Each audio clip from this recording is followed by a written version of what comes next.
gabay at patnubay. Palatuntunan nagbibigay inspirasyon, tatalakay sa iba-ibang pangyayari sa loob at labas ng ating bansa. Gagabay sa mga taong nangailangan ng patnubay sa kanilang mga suliranin sa buhay. At ngayon, narito ang inyong program host, ang Mindoriyong Midnight Boy, Kuyang Arnold Aceveda Namuko.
Habang mabigyan naman ang may 110 mga trabahador sa barangay.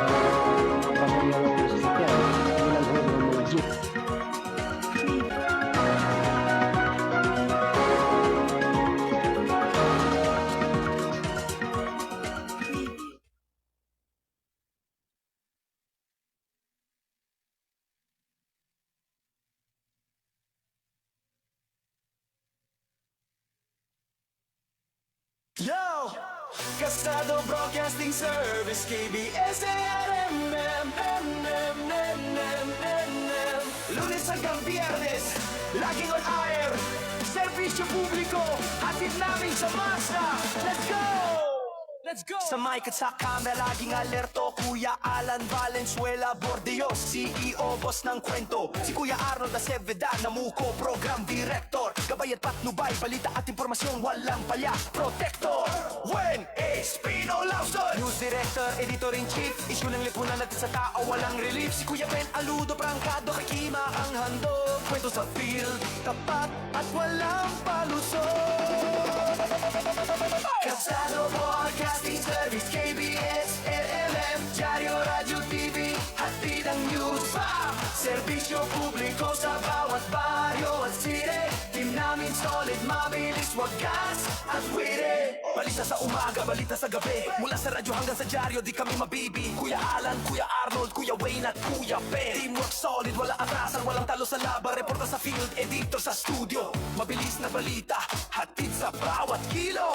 Ikasa mo, gabay at patnubay, issue ng lipunan. Pagkat pagkatima, truth ang hatid namin sa bayan.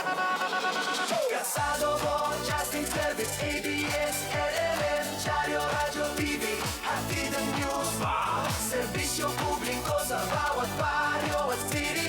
Team namin solid, mabilis, wagas at witty. Lunes hanggang Biyernes, on air ang kwento. Mga mamamahayag, laging handa sa todo. KBSRMN, di lang basta news.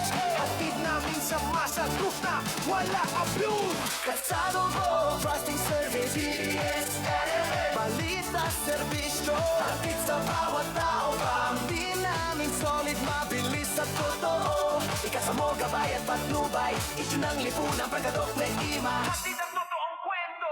Diaryo na, radyo na, TV na. Casado Broadcasting Service, KBS-RMN. Serbisyo publiko, sa puso tugon namin.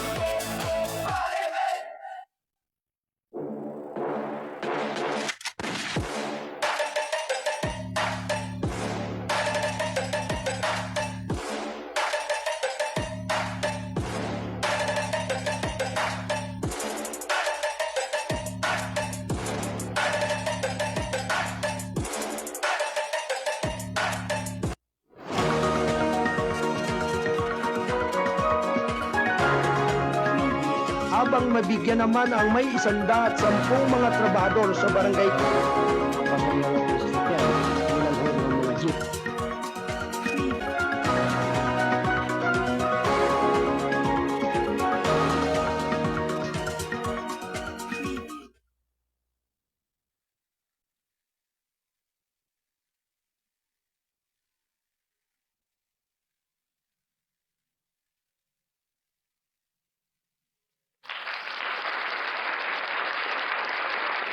Labinsyam na minuto makalipas ang 8 ng umaga.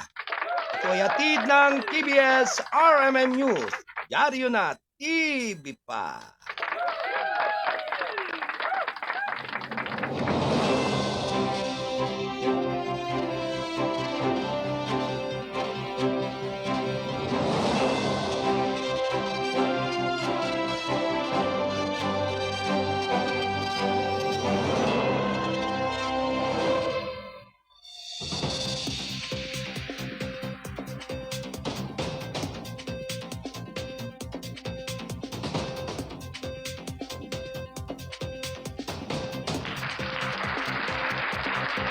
Alright mga kababayan, good morning, good morning, good morning everyone. Magandang umaga Pilipinas, Luzon, Visayas at Mindanao. Eto na naman po tayo upang muling magsama-sama sa himpapawid upang ating pong pakalimilimiin ang ating mga mahalagang mga impormasyon. Halina po kayo upang tayo ay magsama-sama upang alamin at batirin ang mga balitang naganap sa loob at labas ng ating bansa. Kayo po ay nakikinig at nanonood dito sa KBS RMM News, Dyaryo na TV pa sa ating palatuntunang gabay at patnubay. Dito sa Kasado Broadcasting Service. Anuman ang lahi at lingwahe mo, basta't kayo ay Pilipino, ito ang boses mo. At syempre sa pangalan po ng ating butihing station manager at siya nating publisher, Kuyang Alan Valenzuela Bordeos. At syempre ako naman po ang inyong abang lingkod, ang Mindorinyong Midnight Boy. Bagamat hindi naman talaga gaanong kagwapuhan, sigurado naman na ito ay inyong maaasahan. Ang inyong Kuyang Arnold Aceveda Namuco. Nagpupugay po ng isang napakagandang umaga ngayong araw ng Miyerkules, March 11, 2026 ng taong kasalukuyan. Ang ating pong nakakasama dito sa ating technical site, dito sa ating Studio 1, bilang tumatayong production assistant, Ate Del Aldea Santos, at ganon din si Ate Rose Marie Padiron Lauson. At ganon din ang ating nasa Studio 2 Buluwagan ng balitaan na kinaroroonan ni Ate Cora Biernes, ang ating Operation Manager. Likewise sa ating tagapagtaguyod ng ating palatuntunan ng gabay at patnubay, Attorney Mike Bordeos. Magandang umaga, Attorney Mike. At ganon din sa ating nasa Studio 3 Buluwagan ng balitaan na kinaroroonan ng ating News Director ng Isyu ng Lipunan, si Kuyang Wayne Espino Lauson. At syempre mga kababayan, ng ating pong editor, si Kuyang Stephen Aludo. Ang ating PRO, likewise sa ating chief reporter ng Region 3, yan sa Zambales, sa Studio 4 kay Kuyang Paul Aludo. Magandang umaga sa inyong lahat yan. At syempre sa ating pong mga kasado patroller na nakaantabay po at nakamonitor sa mga oras na ito upang maghatid ng mahalagang balita. Alright, stand by mga kasado patrollers, panguna ni Kuyang Dantor Beles ng Rizal. Sa ating kasado patroller ng National Capital Region, si Kuyang Don Robert Ramero. Sa ating kasado patroller ng Quezon City, si Kuyang John Santosidad. At syempre mga kababayan, sa ating chief reporter din na naka-deploy din sa area at lugar ng Calabarzon area dyan sa Cavite, si Kuyang Lando Luto. Magandang umaga po sa inyong lahat. At syempre sa lahat po ng ating mga kolumnista at writer ng Balitang Kasado. Manatili lamang pong magbasa at sumabaybay sa mga issue, sa mga natatangi at napapanahong mga balita. Itik ng mga balita at impormasyon ng ating pahayagan, ang balansi at totoo, ang ating dyaryo ng Balitang Kasado. At syempre yan po ay sa mga masisipag po natin ng mga kolumnista at writer, ng ating publisher, ang lahat ng ating mga manunulat ng ating dyaryo ng Balitang Kasado.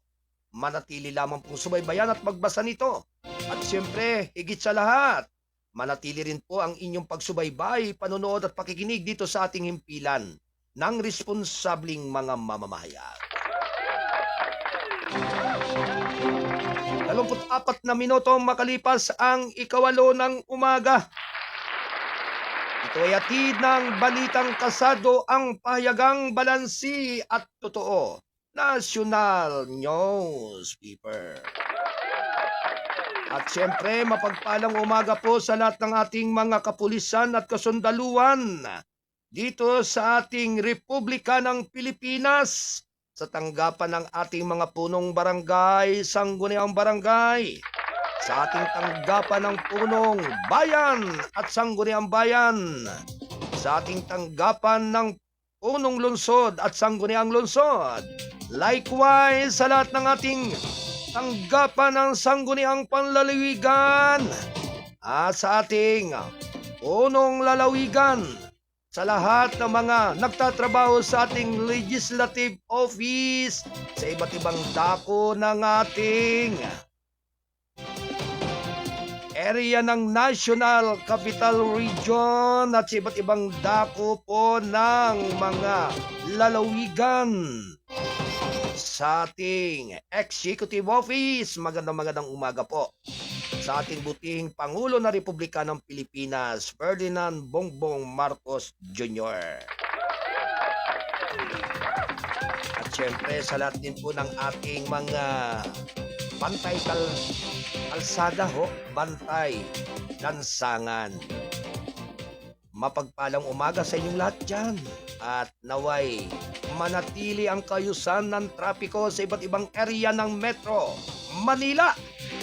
Ganon din sa iba't ibang dako ng kapuluan ng mga karatig lalawigan sa iba't ibang dako ng ating bansa. Magandang umaga po sa lahat ng ating mga taga-subaybay, sa lahat ng ating mga nakikinig, sa lahat ng mga tumututok at nakatutok dito sa ating pagtatanghal ng ating palatuntunan. At syempre, dagdag presyo na naman po o dagdag pamasahin na naman sa mga sasakyan Talagang dahil nga po sa pagtaas ng ating langis, dahil sa nagaganap na tensyon dyan sa Middle East. Kung kaya't ito na naman po ang mabigat na pansani ng ating mga libu-libong mga kababayan na mga nagtatravel sa iba't ibang area at dako ng ating kapuluan dito sa ating bayan. Nako, sabi nga'y napapanahon pa naman ang panahon ng Kwaresma o Semana Santa. Marami ang mga mag-uuwi-uwian ng mga probinsya upang ang iba ay magbabakasyon at yung iba naman ay magsasagawa sa kanilang mga naiwang pangako bago pa sila tumungo ng mga lungsod dito sa Metro Manila. Mag-uuwi-uwian ng probinsya upang isakatuparan yung taon-taon nilang ginagampanan sa pamagitan ng pagdaraos ng Semana Santa.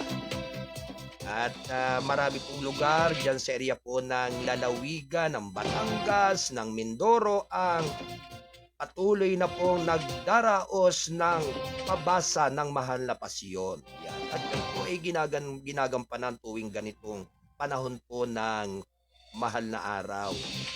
Sabi nga po ay 40 araw yan mula nang pumasok ang Ash Wednesday. Kaya bali, pinapatakan po na ang Biyernes Santo ay April 3. Yan. At ang linggo ng palaspas ay March 29. Naku, talagang ngayon po ano po ba tayo sa ngayon, di ba? March 11. Kaya ilang araw na naman, bakasyon na naman po ang marami sa mga kawani ng ating gobyerno at ang iba po ay magmumula naman po doon sa mga private na company talagang medyo mahaba-haba po itong bakasyon. At diyan talaga karamihan ay mai-enjoy, ang karamihan naman ay makakapag-iisip at makapag-concentrate ng maayos para sabi nga sa pagkalipas ng mahal na araw ay marami na naman muli napapasok bilang karagdagan doon sa na-depress na nakaluban Sabi nga marami na nade-depress Halos sabi nga hindi lamang depress kundi pati na rin pagka-stress. Kaya sa dami nga po ng mga pangyayari na hindi man po natin nais at ibig ay talagang dumarating po ang ganitong mga sitwasyon sa bawat isa. Lalo na nga po sa mga pangunahing pagtaas ng mga pangunahing bilihin sa ating mga pamilihang bayan at lungsod. Kahit sa mga lalawigan, kung saan nakukuha po yung mga isda, diyan pa naman talaga number 1 ang pagkakamahal at pagkakataas ng presyo. Kaya marami talaga ang mga pasanin na talagang kinakailangan po maging magaling kang mag-budget o maging marunong ka sa paghahawak ng iyong budget para ikaw ay makabili ng mga pangangailangan na nanamnamin at pagsasalon-salunan ng bawat magkakapamilya. Kaya talagang napakabigat po talaga ng ganitong uri ng mga sitwasyon sa kanino man sapagkat ayaw man po natin at nais talaga. Sino po bang may ibig na magkaroon ng giyera? Katulad nga po na nangyayari dyan sa area po ng Middle East na walang tigil. Walang tigil ang tensyon at pagkaaba ng ating mga kababayan. Bagamat sabi nga po yung iba hindi natin mga kalahi at hindi naman talaga totoong ganap na Pilipino at talagang ikangay nakapag-asawa o nagkaanak po dyan sa lugar na iyan na Pilipino nagkaasawa ng mga taga-riyan sa ibang bansa. Katulad nga po sa lupain ng Middle East. Kahit ikaw man, sa iyo mangyari, nagkaroon ka ng anak diyan ka nagkaasawa, ano ang iyong pwedeng gawin at pwedeng isipin? Kaya talaga bat-bat ng takot, nerbiyos at pangamba ang sinuman. Sapagkat ang pinag-uusapan po dito mga kababayan ay yung pong buhay. Sapagkat ang bawat buhay ng bawat tao ay napakahalaga. Kapag iyan ay minsan na nawala at lumisan dito sa mundo, ay hindi na muli pang maibabalik at hindi na muli pang mapapalitan ng anumang bagay. Kaya talagang kung malilimi lamang po o mamumuni-muni at maiisip ng lahat ng bawat tao na ang ganyang mga pangyayari at sitwasyon sa buhay, ay ikaw ay manghihinayang sa paglipas ng araw at panahon. Sapagkat wika nga po, napaka-ikli lamang yung termino o panahon ng bawat tao sa mundo. Bihira na po ang nakaka-100 taon ng edad. Ang nakakaabot lamang po diyan yung hindi naging abusado sa kanyang kalusugan at hindi nagkaroon ng anumang pang-aabuso na maaaring ikaikli ng buhay. Karamihan po ngayon, hindi naman po sa pagsukat doon sa mga kakayahan at nangyayari sa kanino man. Meron talagang abusado sa katawan. Bagamat sabi nga'y malakas, masigla. Pero hanggang saan yan tatagal? Ang iba magaling sa alak, magaling mag-inom. Halos ang timplahan hindi na makalakad, pasuray-suray. Hindi na halos makauwi ng kanilang tirahan o ng kanilang tahanan. Dahil nga po doon sa matinding pag-iinom at talagang kinarer na po yung pag-iinom ng alak. Ay paano naman po yung pamilya na umaasa sa iyo? na maaaring bukas makalawa ikaw ay magkasakit na siyang magiging dahilan ng maikli ninyong pagsasama dahil nagkaroon na ng sakit o lumisan na sa mundo dahil sa matinding paggugol doon sa alak. Hindi naman po masama ang uminom ng alak, kaya lamang po dapat ilagay din sa ayos at sa tama. Nga po, depende po yan sa mga may katawan. Meron pong kapag nakakita na ng alak talagang hindi na halos tantanan. Halos talagang ikangay kinarera ng gusto. Paano kung pagkalipas ng lahat ng iyan? Na blackout ka, nakatulog ka sa walang sapin. Ika nga naglakad ka pa. Sa iyong pagtawid sa daan, bigla ka nasagasaan. O dili kaya, bigla kang nahulog sa madalisdis na lugar o matarik na lugar. Sa balian ng bukong-bukong. Di po ba? Nagiging sanhi po ng matinding suliranin niya ng ikangay mga kapamilya o mga nagmamalasakit sa iyo at nagmamahal sa iyo para ikaw ay ipagamot naman. Nako, napakagastos mo at napakamahal ng magkasakit sa panahong ito. Bagamat may proyekto po o project ang ating mahal na gobyerno na ngayong kangay panahon ng administrasyon ng ating Pangulong Marcos, ay talagang bagamat sabi nga marami na yung libre. Iba ay umaasa na nga po doon sa mga ayuda o doon sa mga libreng pagpagamot. Lalo po ngayon, kangay bagong pasok ka pa lang sa pagamutan, o ikaw ay nagtagal diyan. Pagkatapos na ikaw ay mag-out na, wala ka nang babayaran. Talagang napakaganda po niyan. Kaya lamang, wag po naman natin abusuhin yung ating katawan hanggat maaari. Kaya nga pangalagaan po ninyo yung buhay at yung inyong kalusugan. Ang inyo naman pong abang lingkod ay bilang tagapagpalaala lamang sa napipintuhong panganib ng ating kalusugan at ng ating buhay. Tulad po ng sinasabi ni Kuyang Don Robert, good morning sa lahat ng mga lupin na nabigyan ng malita. Mga sir, ma'am, magpa-advertise naman kayo sa KBS-RMM News TV para di sayang ang pagbanggit ng pangalan nyo kay Bango-Bango. Ang alin, Kuyang Robert. Kay Bango-Bango ng inyong bulaklak. Malita pala. Kuyang Don Kuyang Don Robert napaka malisyoso mo rin Bit mo sinabi yung katotohanan, Kuyang Don. Kaya talaga napakadami po talaga ng problema na dapat pong ayusin ng ating madla. Napakarami ng ating mga kababayan na halos nakikisimpatya na lamang po yung marami. Naghihintay na lamang ng mga balita. Ang karamihan po yung mga fake news o gawa-gawa lang. Subukan po ninyong tumutok dito sa ating palatuntunan ng Gabay at Patnubay dito sa KBS-RMM. At sigurado pong kayo'y masisiyahan. Walang edit-edit. Kung ano po yung nakita. Kung ano po yung inihayag dito. Dire-diretso po yan. Wala po ditong palakasan at wala rin po itong kinikilingan o pinapaboran. Ang lahat po ng mga mahalaga ay atin pong binibigyan ng iba yung pansin, iba yung pagpapahalaga anumang oras. Sabi nga kung ano po yung mga nangyayari sa inyong lugar, pwede po ninyong message dito sa ating comment box ng Kasado Serbisyo Publiko. Dito sa ating Gabay at Patnubay, dito sa ating Balitang Kasado. Kaya nga talaga ito bumabati po ang ating station manager. Good morning. Balitang Kasado Family KBS-RMM News. From Kuyang Alan Bordeos.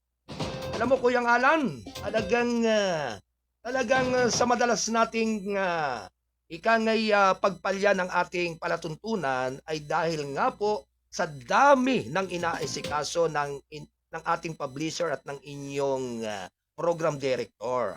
At ito nga po yung inyong abang lingkod. Siyempre bilang kumakatawan po sa mga mahalaga po na mga aktibidades ng ating himpilan katulong at kaugnay din po ang ating news director na si Kuyang Wayne Lauson. Talagang lagi po kaming loaded ng mga gawain. Kaya minsan po, wala na po, hindi na po nakakapasok ang inyong abang lingkod sa tulad po ng dati na araw-araw. Pero ngayon po, sa panahong ito, malapit na po na tayo ay laging magkakasama-sama sa mga balitaan at mga impormasyon.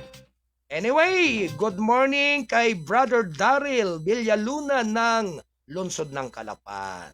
At sa lahat ng kanyang mga kasamahan po na mga katrabaho po dyan sa mall na kung saan siya nagtatrabaho. Napakahusay po nitong lineman o electrician, technician. Talagang napakahusay po nitong si Kuyang Daryl.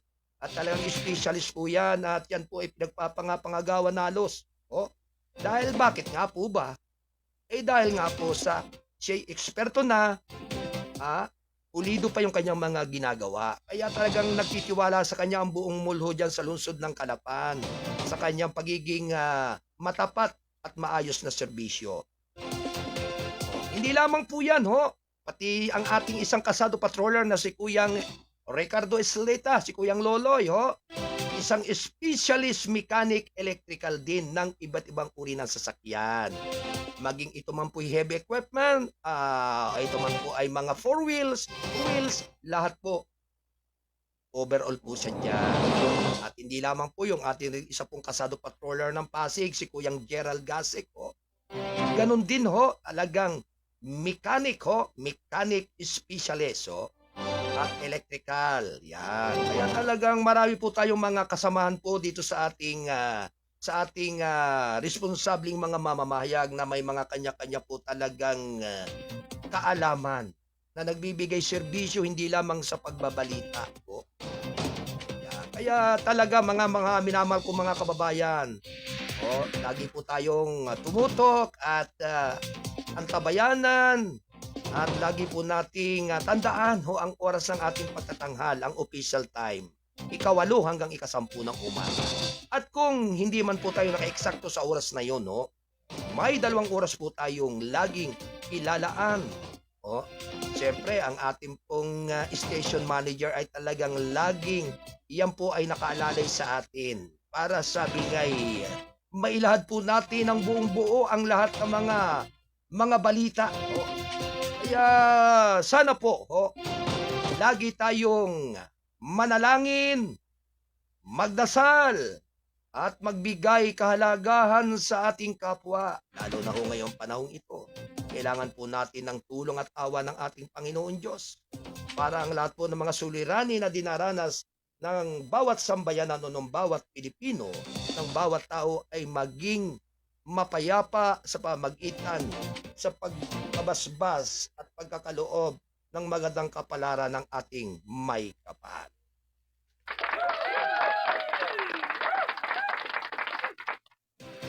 41 minuto makalipas ang 8:08 ng umaga. At syempre sa ating mga kasado patroller, Kuyang Dan Torbeles, standby report. Kuyang Don Robert Ramero, standby report. At syempre, ganoon din ang ating kasado patroller Jan Seria ng Cavite, Kuyang Landul Luto. Ganon din ang ating kasado patroller, Jan Seria naman ng Quezon City. Ganon din sa Mindanao, kay Kuyang Francimar Butlay, dyan sa Gingoog City. At sa ating kasado patroller naman na nasa lugar ng General Santos City, Kuyang Frederick Berry. At mamaya nga po, ganap na ay 2 ng hapon, ay may mahalagang pagtitipon muli ang lahat ng mga mamamahayag. Ang lahat po ng mga kasapi ng National Press Club ay inaanyayahan po na lahat ay dumalo mamayang 2 ng hapon dyan po sa opisina. Dyan sa Intramuros, Manila.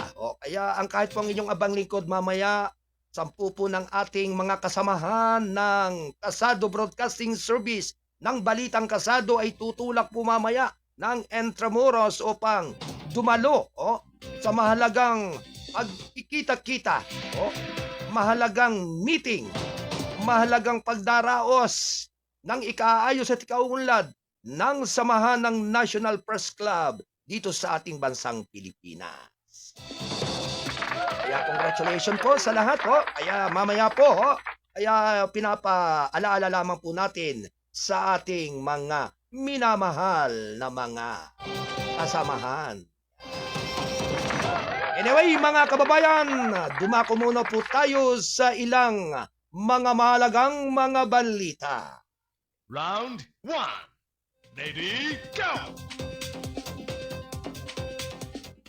PBBM ayos lang umayon sa malamig na panahon sa New York ayon sa palasyo. Round 1. Ready, go! Mula naman sa New York City, nasa maayos na kalagayan si Pangulong Ferdinand R. Marcos Jr. at nag-a-adjust na lamang sa malamig na panahon dito ayon sa Malacanang nitong Lunes. Ito ay matapos mapansin ng ilang tagamasid na pinupunasan ni Pangulong Marcos ang kanyang ilong habang nagbibigay ng kanyang minsay sa 70th session ng Commission on the Status of Women sa United Nations Headquarters sa New York, yan sa Estados Unidos. Sinabi pa rin ni Castro na ang malamig na panahon sa lungsod ay natural na maaaring maging sanhi ng minor de edad na lalamunan o kakulangan sa ginhawa sa ilong.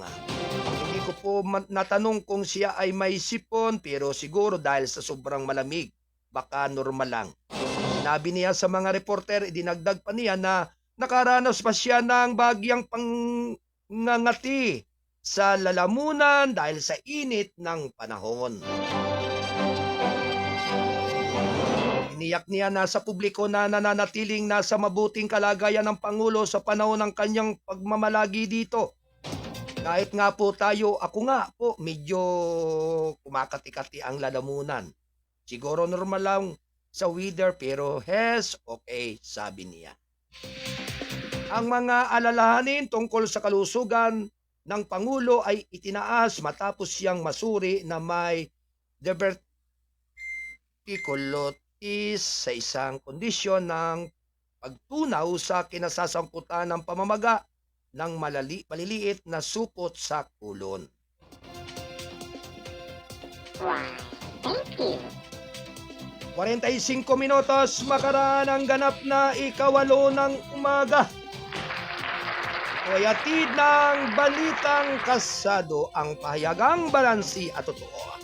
National Newspaper. Samantala, hindi na kailangan ng panic buying sa gitna ng krisis, sa gitnang silangan, sabi ng palasyo. Round 1. Ready, go! Inimok ng Malacanang ang publiko na iwasan ang panic buying sa kaniyang na kabila ng patuloy na tensyon sa gitnang silangan, at tiniyak sa kanila na mananatiling sapat ang supply ng gasolina at mga pangunahing bilihin.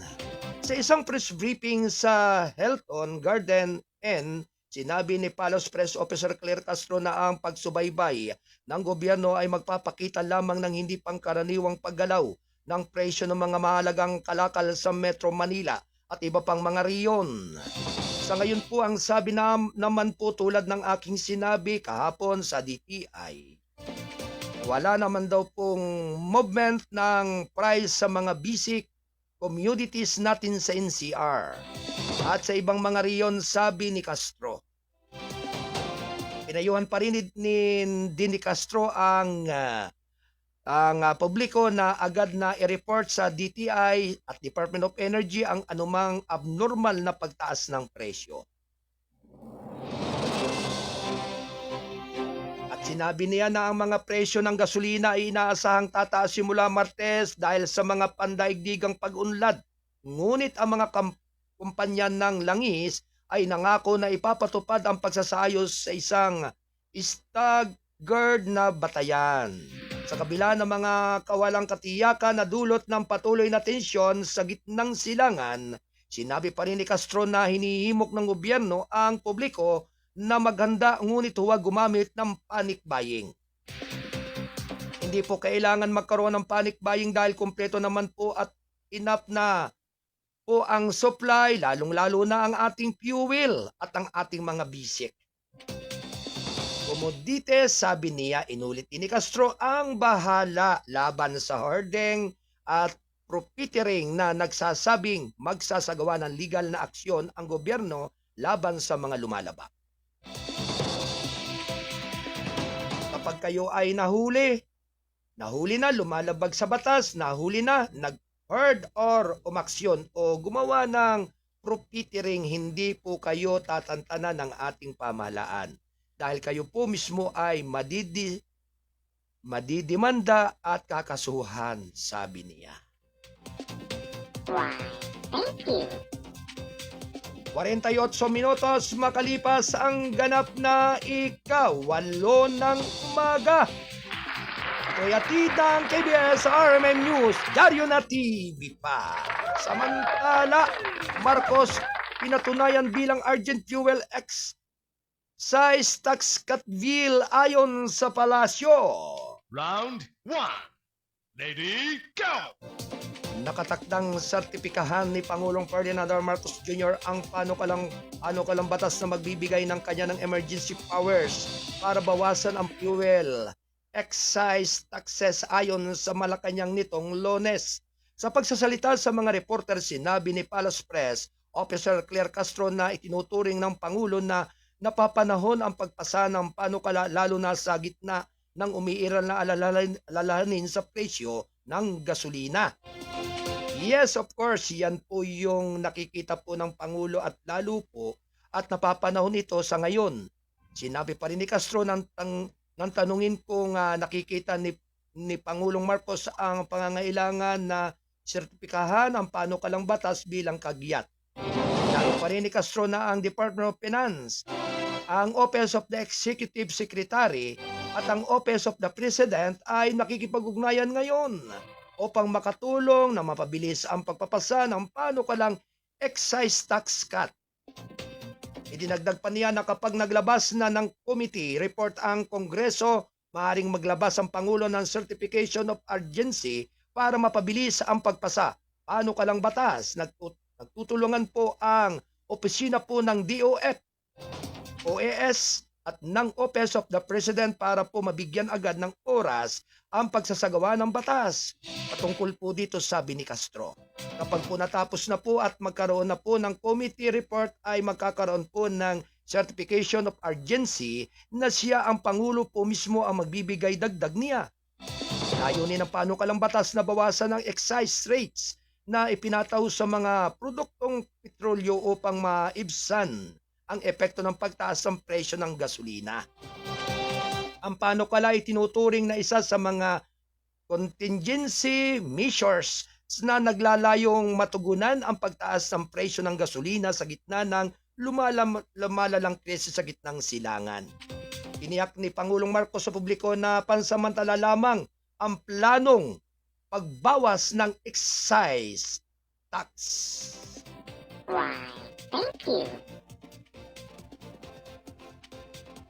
9 minuto bago mag-ika. 9 ng umaga. Ito'y atid ng Balitang Pasado, ang pahayagang balansi at totoo. National Newspaper. At syempre mga kababayan, bigyan po natin ng daan ang sunod-sunod na pag-uulat ng ating mga kalsado patroller na naririyan po sa iba't ibang area at dako ng ating kapuluan. Siyempre, Kalsado Patrol. Kalsado Patrol 47 ng Rizal, Kuyang Dan Torbeles, standby report.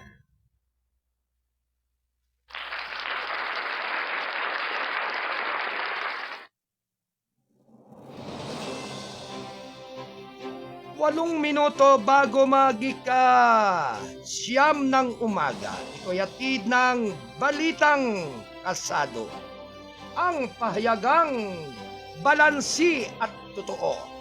National Newspaper.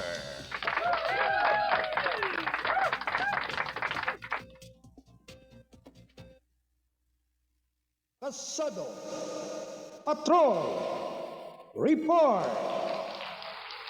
Alright mga kababayan, may mahalagang pag-uulat ang ating Kalsado Patrol. Kalsado Patrol 47 ng Calabarzon area dyan sa lalawigan ng Rizal. Naririyan po si Kuyang Dan Turbeles upang ibalita sa ating mga minamahal na mga kababayan ng bagong Region 4H Chief PNP Director ng Calabarzon area, Police Brigadier General Marantan. And para sa kanyang pamunuan, outgoing naman si Police Brigadier General Locas ng ibang ma-assign na posisyon sa ginawang turnover ceremony sa dalawang general. Ang detalye po mga kababayan ay magmumula sa ating Kasado Patrol 47, Kuyang Dan Turbeles. Good morning, Kuyang Dan.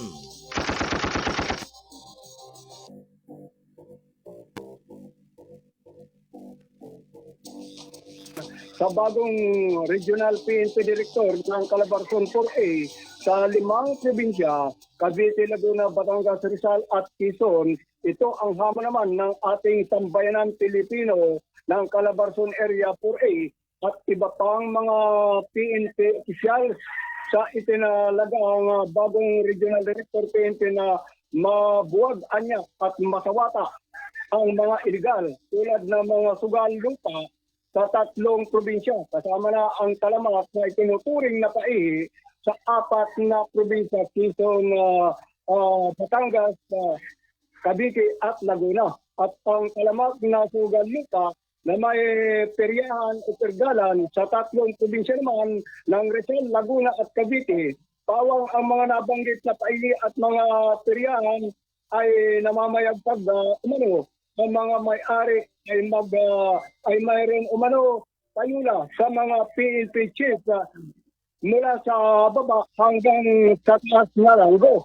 Na ito ang inaasahan ng ating mga bayan ng ibang PNP opisyal ng Calabarzon 4A na mabuong ito. 2026 taong kasalukuyan, itinalaga ni PNP Chief General Jose Eliseo Nartates Jr. si Police Brigadier General Hansel Marintan nitong March 9 ng Lunes 2026 taong kasalukuyan bilang bagong Chief PNP Regional Director Robert A. ng Calabarzon area. Upang kanya ito ay pamunuan ang pagsugpo sa anumang uring kriminalidad at mga illegal na gawain tulad ng terorismo at iba pa na kanyang ito iaangkat sa kanyang mga provincial director PNP hanggang pababa ng mga chief of police na sakop ng Calabarzon, kung saan si outgoing Dr. A. Director of Police Brigadier General Paul Kenneth Locas ng PNP ay nasa PNP Special Action Force batay sa General Order number NHA DAS-2026-1126 na inilabas ng PNP Directorate for Personnel and Record Management.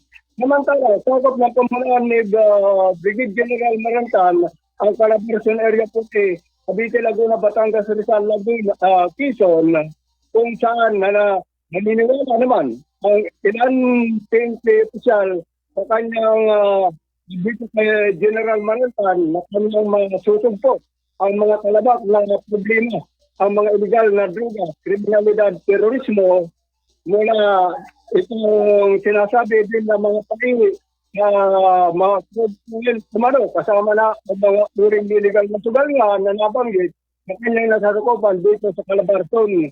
At papalit naman ng binakante sa pisto ni Marantan bilang bagong PNP Highway Patrol Group HPG Director ay si Police Brigadier General Jessa Tamayo na dating PNP Directorate for Police and Military Relations o DPCR, kung saan pinalitan naman ni Brigadier General Lucas ang nagretirong si Major General Mark Pispis sa kanyang serbisyo. Ginawa naman ang sinasabi turnover ceremony sa Campo Grande ang Lunes, March 9, 2026 sa pangunguna ni PNP Chief General Nartates Jr. Mula sa Rizal, Calabarzon Area 4A, Ako si Kasado Patrol 47 ang Pilipinas nag-ulat live sa TV. Armin News TV, may dyaryo pa. Alright, maraming salamat sa pagulat ng ating Kasado Patrol. 47 from Rizal, Kuyang Dan Torbeles. Thank you, Kuyang Dan. Ganap na 2 minuto bago mag-ika-siyam ng umaga. Ito'y atid ng balitang kasado ang pahayagang balansi at totoo. National Newspaper. Isunod po naman natin, mga kababayan, ang pagulat ng ating Kasado Patrol 40. Patrol Report.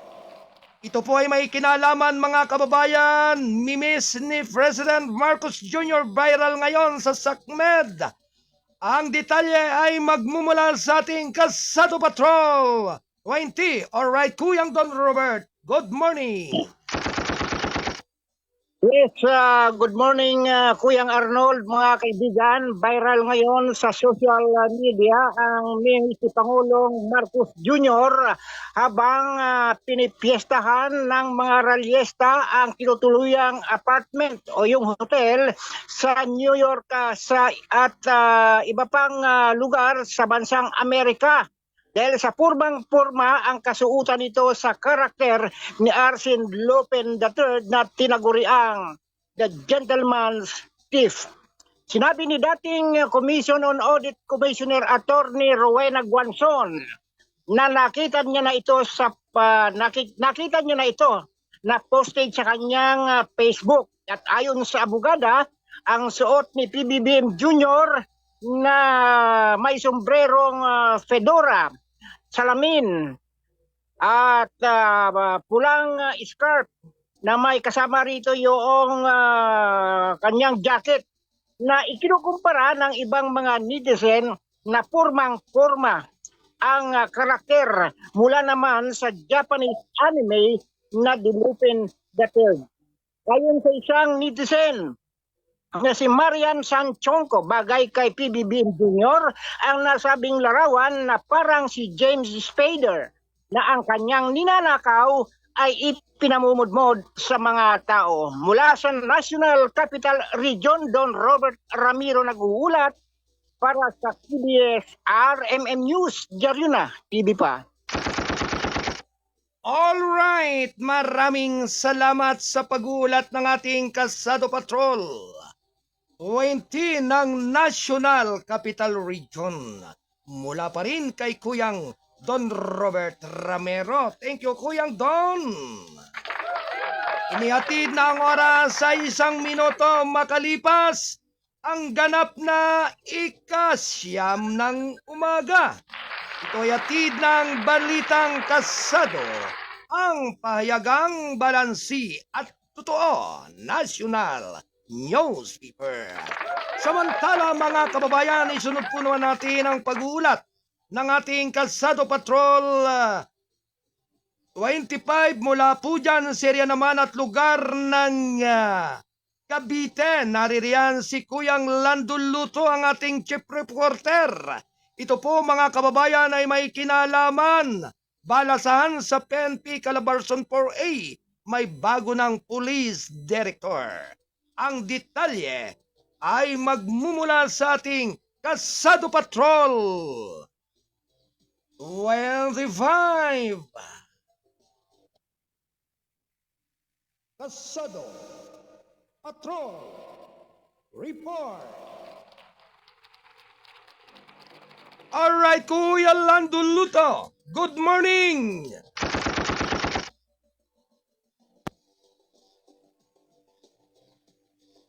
Meron ng bagong regional police director ang Calabarzon dahil itinalaga si Brigadier General Hansel Marantan bilang bagong regional director ng Police Regional Office Calabarzon 4A.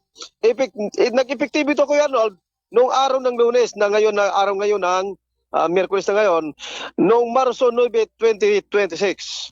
Formal na nilabas ang kanyang pagtatalaga sa pamamagitan ng General Order number NSQ-DS-GO-2026-1126 na may pitsang Marso 9, 2026 na inilabas ng Philippine National Police Directorate for Personnel and Records Management Office. Bago ito, Kuya Arnold, itinalaga bilang regular director 4A, ay nagselbi muna si Brigadier General Marantan bilang direktor ng Philippine National Police Highway Patrol Group or SPG. Sa kanyang bagong tungkulin ay pangungunahan niya ang mga operasyon ng pulisya sa buong rehiyon ng Calabarzon Pore na kinabibilangan ng mga lalawigan ng Cavite, Laguna, Batangas, Rizal at sa Quezon Province. Sa isinagawang turnover ceremony diyan sa Campo Crame, Arnold, formal na iniabot ni PNP Chief General Jose Melencio Corpus Tartates Jr. ang simbolikong watawat ng pamumuno kay bagong PRO 4A, Regular Director Police Brigadier General Hansen Marantan bilang tanda ng paglilipat ng liderato at responsibilidad dito sa rehiyon. Nasaksihan ang naturang seremonya ni outgoing Regional Director Police Brigadier General Paul Kenneth Tuhay Lucas na itinalaga naman siya bilang bagong direktor ng Philippine National Police Special Action Force or SAP. Samantala, itinalaga naman si Brigadier General G.C. Tamayaw na kasalukuyang Executive Officers ng Philippine National Police Directorate for Police Community Relations bilang bagong direktor ng Highway Patrol Group na kapalit ni General Marantan. Papalitan naman ni Brigadier General Lucas si Major General Mark Pispes na dating namuno ito sa Elite Police Unit sa kamakailan ay nagretiro ito, Kuya Arnold, nasa sa serbisyo. Kuya Arnold, ito ay bahagi ng naturang pagbabago sa liderato at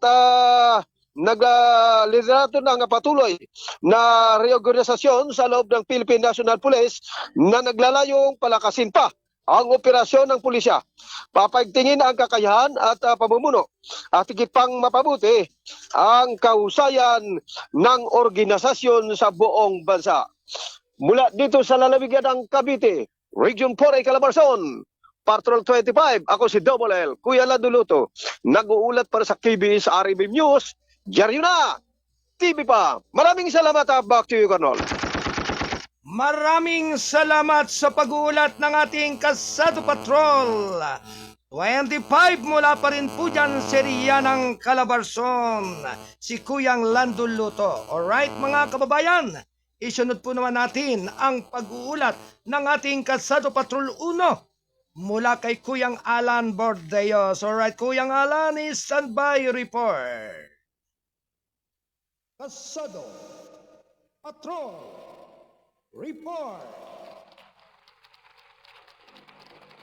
Alright mga kababayan, ang ulat ng ating Kasado Patrol 1. Ito po mga kababayan ay may kinalaman po hinggil po dito sa DMW na ngako ng suporta sa pamilya ng nawawalang seafarer sa Strait of Hormuz. Ang detalye po ay malalaman po natin sa ating Kasado Patrol 1 kay Kuyang Alan Bordeos. Hola, Kuyang Alan, good morning. Yes, magandang umaga sa ating mga tagapakinig. Nangako ang Department of Vigilant Order to ang DMW ng buong suporta sa pamilya ng isang Pinoy seafarer na naiulat na nawawala matapos tamaan ng missile ang kanilang tugboat sa Strait of Hormuz. Sa isang balita noong Martes, sinabi ni Migrant Worker Secretary Hans Leo Pacda na nakipag-ugnayan na ang DMW sa pamilya ng mga seafarer. Ang aming kutunan, ilang araw na ang nakikilipas ay binisita sa bahay ng pamilya at tiniyak na kanila ang aming buong suporta sa mga mahihirap. Oras na ito ay habang hinihintay namin ang resulta ng paghahanap at magsalit sa dagat, sabi ni Pacda. Ayon sa mga ulat, ang nawawalang Pinoy seafarer ay sakay ng isang tugboat na kinikilalang Musafat 2 na ipinadala upang tulungan ang Malta flag container ship sa Safin Prestige na stranded malapit sa Strait of Hormuz. Ito ay noong Marso 6 pa. Matapos itong tamaan ng missile, 2 araw na ang nakaraan. Ang tugboat na kinilalang Mustafa 2 ay sinasabing tinamaan ng hindi bababa sa 2 projectile at nasunog at kalaunan ay lumubog sa tubig. Sinabi ni Kakdak na ligtas ang mga tripulante mula sa nabagabag na barko. Gayunman, may ulat na nawawala ang isang Pinoy crew member mula sa assisting tugboat. Sinabi ng DMW na sinubaybayan nila ang hindi bababa sa 6,400 Filipino seafarers sa mga barko sa riyon at minarkahan nilang ligtas. Sinabi ni Kakdak na patuloy na sinusubaybayan ng departamento ang mga barko na may sakay ng mga tripulante ng Pilipinas malapit sa Strait of Hormuz. Noong linggo ay nilabas ng ni Kakdak ang DMW Advisory No. 11 Series 2026 na nakahanay sa Wildlife Operation Area Committee o ang WOAC ng International Bargaining Forum o IBA na nagdeklara sa Persian Gulf, Strait of Hormuz at Gulf of Oman bilang Wildlife Operation Area. Sa ilalim ng advisory, pinalalaan ng DMW ang mga Filipino seafarers ng kanilang karapatan na tanggihan ang paglalayag sa mga lugar na itinuturing na high risk at wildlife. Hinihiling din ito sa mga may-ari ng barko na magpapatutad ng pinakahusay ng mga hakbang sa seguridad at magbigay ng wastong kabayaran at benepisyo para sa mga tripulante na magpapatakbo o apektado ng mga kondisyon ng labanan. Naunang nagpahayag ng pagkaalarma si International Maritime Organization Secretary General Arsenio Dominguez tungkol sa nakakamatay na pag-atake na tinawag itong hindi katanggap-tanggap at hindi napapanatili. Ang lahat ng mga partido at stakeholder ay may obligasyon na gumawa ng mga kinakailangang hakbang upang matiyak ang proteksyon ng mga seafarers kabilang ang kanilang mga karapatan at kagalingan at kalayaan sa paglalayag alinsunod sa international na batas, sabi ni Dominguez. Sinabi niya na umigit simulang 20,000 seafarers ang natiling stranded sa Persian Gulf sa mga barko sa ilalim ng mas mataas na panganib at malaking stress sa pag-isip. Mula dito sa Studio 2, ako si Kuya Alan, nag-ulat sa Balitang Kasado, TV sa Arin News, Raya Darina, TV pa. Alright, maraming salamat sa pag-uulat ng ating station manager mula pa rin sa ating bulwagan ng balita ni Studio 2, Kuyang Alan Bordeos. Thank you, Kuyang Alan. Ganap na alas 9:11 ng umaga. Ito ay hatid ng Balitang Kasado, ang payagang balansi at totoo. National Newspaper. At syempre, binabati po natin ng magandang umaga po si Ate Maribel Rimuyan ng Lungsod ng Calapan. Ganon din si Marilyn Namuco, ho? Magandang umaga po sa inyong lahat dyan sa lugar ng Calapan City. At syempre, likewise din kay Sister Elizabeth Francisco Arroyo. Thank you for watching sa inyong lahat diyan sa lugar ng Barangay Bangkatan, Baco, Oriental, Mindoro. At syempre nga po, binabati rin po natin ng magandang umaga po. Si Mayor Alan Roldan ng Bayan ng Baco at ng mga taga-sangguniang Bayan ng Baco. Magandang umaga po sa inyong lahat dyan. Kamusta na po ang Bayan ng Baco at sa lahat ng mga mamamayan ng Baco. Siyempre, talagang sabi nga'y namimiss ko ang mga panahong yan dahil mahal na araw na naman po. Siyempre, ang KPP po ay dyan po naka-stay ho sa lugar ng bayan ng Bako, dyan sa Barangay Bangkatan. At yan nga po ay sa pangunguna po ng ating butihing headmaster ng KPP Divine Healing, master na si Brother Ansel Arroyo. Yan. At siyempre, ganun din ni Sister Merlin Padriquilla at Sister Nes Garcia at marami pang iba. Sa inyong lahat, mga taga-Bako, magandang umaga po sa inyong lahat dyan. At siyempre, ganun din po sa ating mga brother at sister ng KPP. Mapagpalang umaga po ngayong araw ng Miyerkules. Likewise, binabati rin po natin ng magandang umaga po si Brother Rubin Pamilara, ang spiritual advisor po ng Divine Healing. Yan. Likewise, si Brother Gerald Gasek, si Sister Analisa Minguela, magandang umaga rin po kay Sister Denia Gasek. Oh, likewise, kay Brother Beethoven Alban and Brother Quintin Alban ng Lungsod ng Calapan. Magandang umaga po sa inyong lahat. At naway ang lahat ng mga bumubuo ng KPP Divine Healing ay muling kung magkakasama-sama ngayong Semana Santa yan sa chapel. At bilang announcement po, ipinababatid po sa kalahatan na Lunes Santo ay kinakailangan raw po kayong lahat ay magkatipon-tipon dyan sa inyong chapel. Dyan sa lugar po ng Sitio Bulalo, Barangay Baliti ng Lungsod ng Calapan.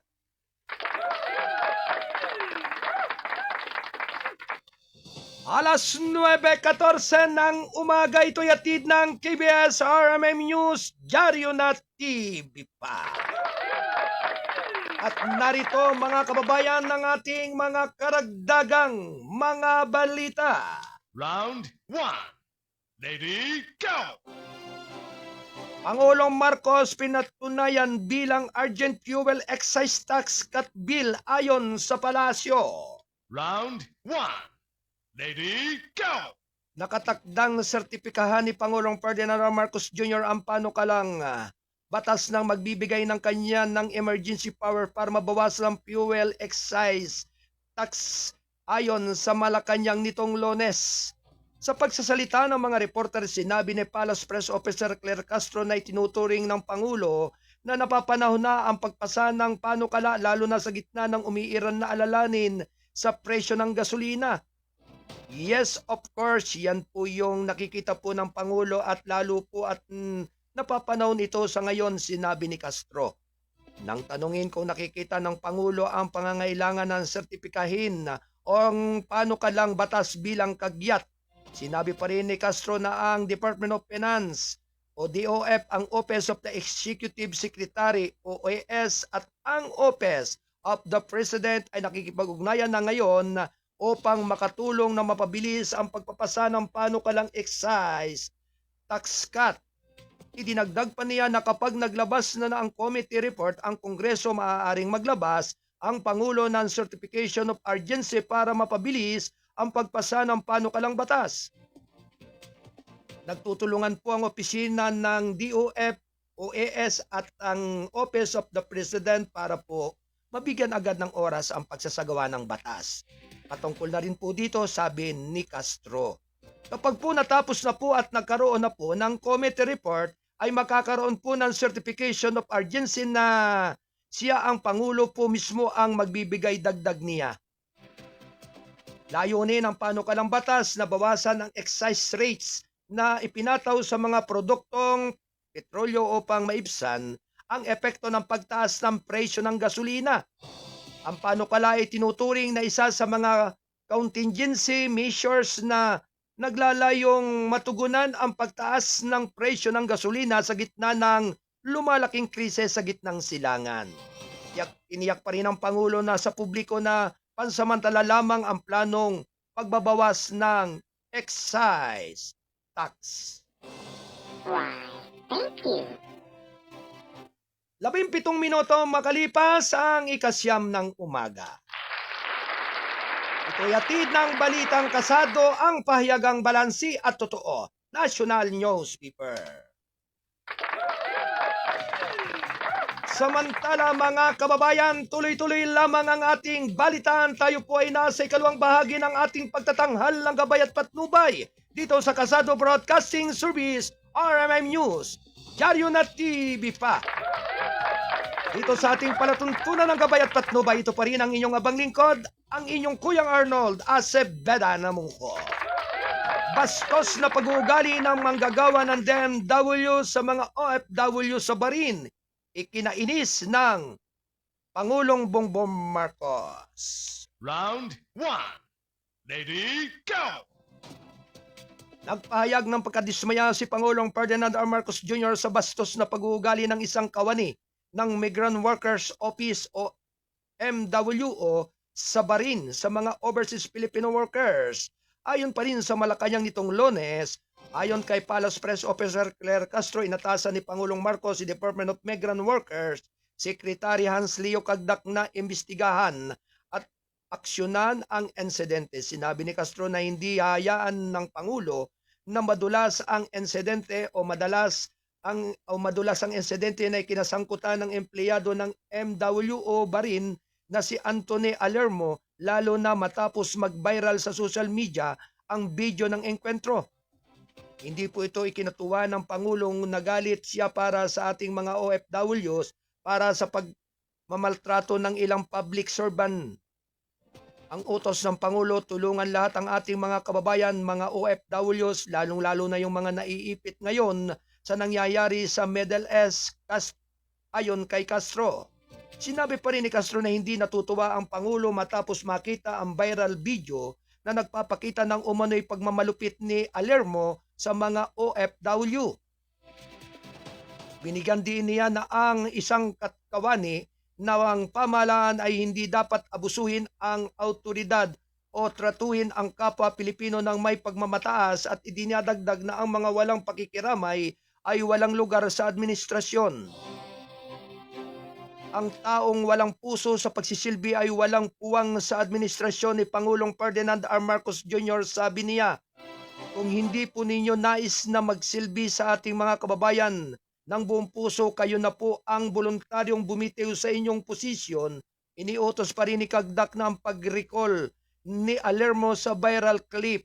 Marinig na sinabi ni Alermo sa mga OFW na pumupunta para humingi ng cash assistance na umalis.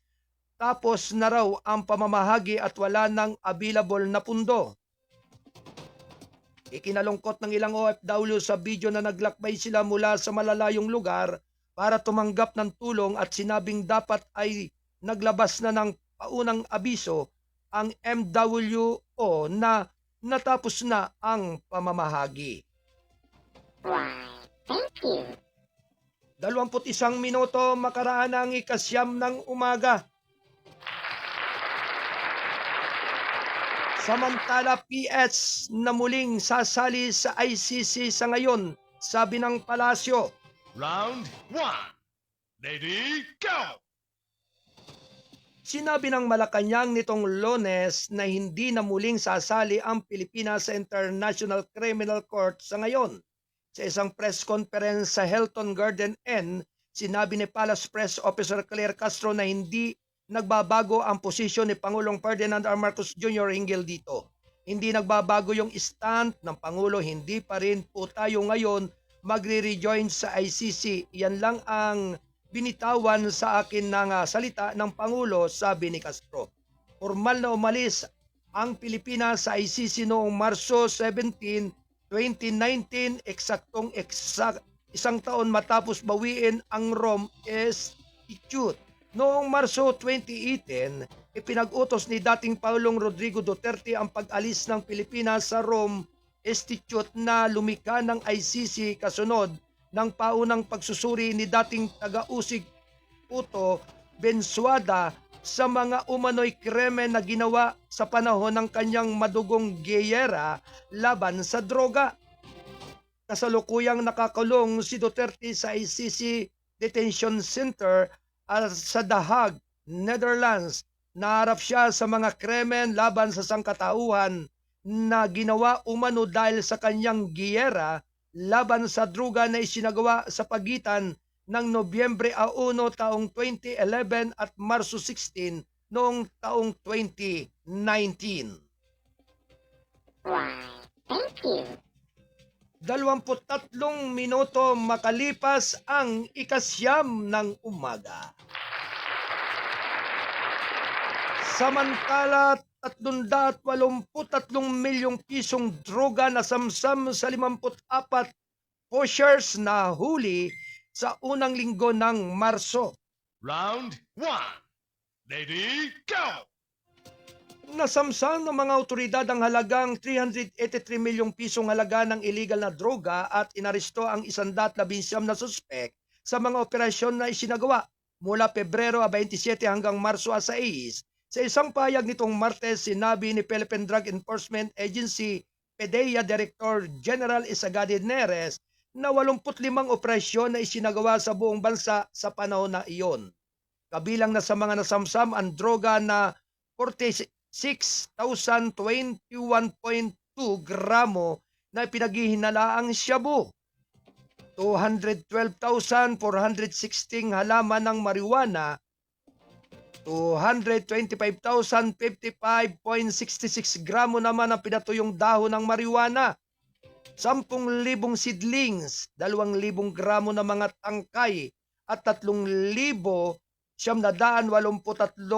o 3,983.88 gramo ng crystallized ecstasy, kabilang na sa mga naristo ang 54 drug pusher at 17 drug den operators. Lahat ng suspek ay naharap ngayon sa kasong Republic Act 9165 o ang Comprehensive Dangerous Drugs Act of 20UTO.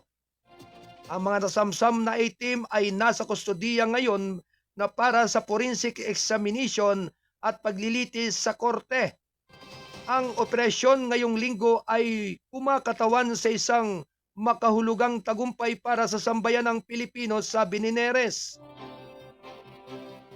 Mula naman sa pagharang ng napakalaking kargamento sa aming mga pantalan hanggang sa pagpugsa sa buong plantasyon sa kabundukan ay pag-aristo sa mga nakikinabang mula sa pagbebenta ng illegal na droga.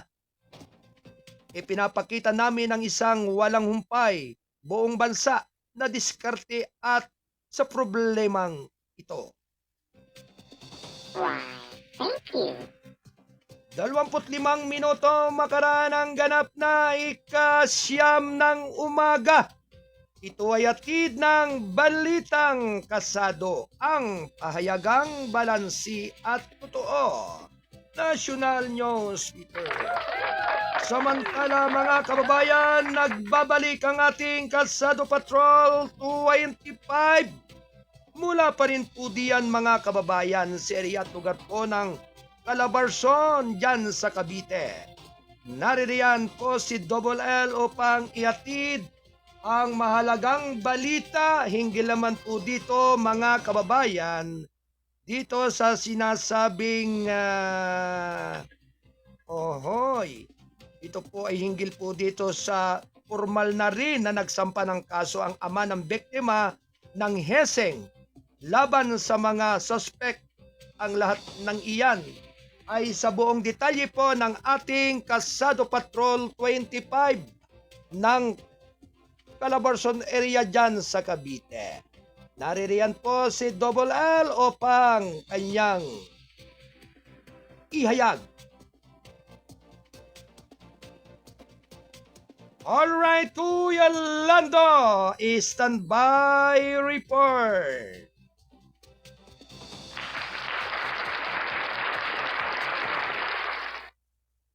Kasado Patrol report. Alright, tanggapin po natin ang pag-uulat ng ating Kasado Patrol 25 si Double L sa kanyang pagbabalik. Good morning muli, Kuya Lando.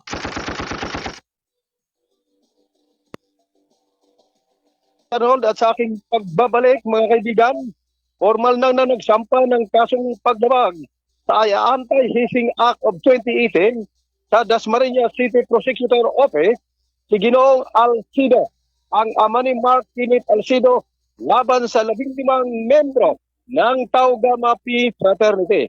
Namatay ko yan si Mark matapos sumilalim sa initiation rite ng fraternity nitong 1 ng Marso 2026. Kasama ni Ginoong Alcido sa pagsampa ng asunto ang mga kapwa ni Pipe ni Mark Kinit na nagsilbing testigo sa kaso. Ang isa sa kanila ay ipaika-ika pa ko yun ng matinding pasasa sa hita ang pinamo. Tumanggi na Kuya Ronald magbigay ng mga pahayag maging ang kanilang mga pamilya sa kasong ito. Mula pa rin dito sa lalawigan ng Cavite, Patrol 25, ako si Dumulel, Kuya Nandunuto, nag-ulat para sa KBS RMN News. Diaryo na, TV pa. Maraming salamat, back to you, Kanag. Alright, maraming salamat sa pag-uulat ng ating Kasado Patrol 25 mula pa rin po dyan sa area at lugar ng Cavite, dyan sa Calabarzon. Kuya Lando Luto. Thank you, Kuya Lando. Inihatid na ang oras ay 29 na minuto makalipas ang 9 ng umaga. Tuloy-tuloy lamang mga kababayan ng ating paghatid ng mga mahalagang mga balita. Ang balutin ng hukbo, mga unit ng artilleria ay nagtataboy ng mga kaaway sa simulate na pag-atake. Round 1. Ready, go! Ang Philippine Army on Tuesday announced that its armor and artillery units have repelled a small enemy attack during a littoral defense live fire exercise in Burgos, Pangasinan last March 9. Philippine Army spokesperson Colonel Louis Di Maala and his statement said the drill was part of the Army's ongoing CATEX Katihan, which started February 26 and expected to end late this month. CATEX is short for Combined Arm Training Exercise. The 7 Offers Combined Arms Brigade utilize its armor and artillery sets, which include remote control weapon systems mounted on armored infantry fighting vehicles and 105mm towed overtures of the added. Aside from this military assets, Di Maala said, reservists also deployed combat drones at target strategically placed near the coastline of Burgos. A total of 4,222 OPA soldiers are currently participating in the unilateral exercise with drills being held at the various training areas in Pangasinan and Ilocos Norte.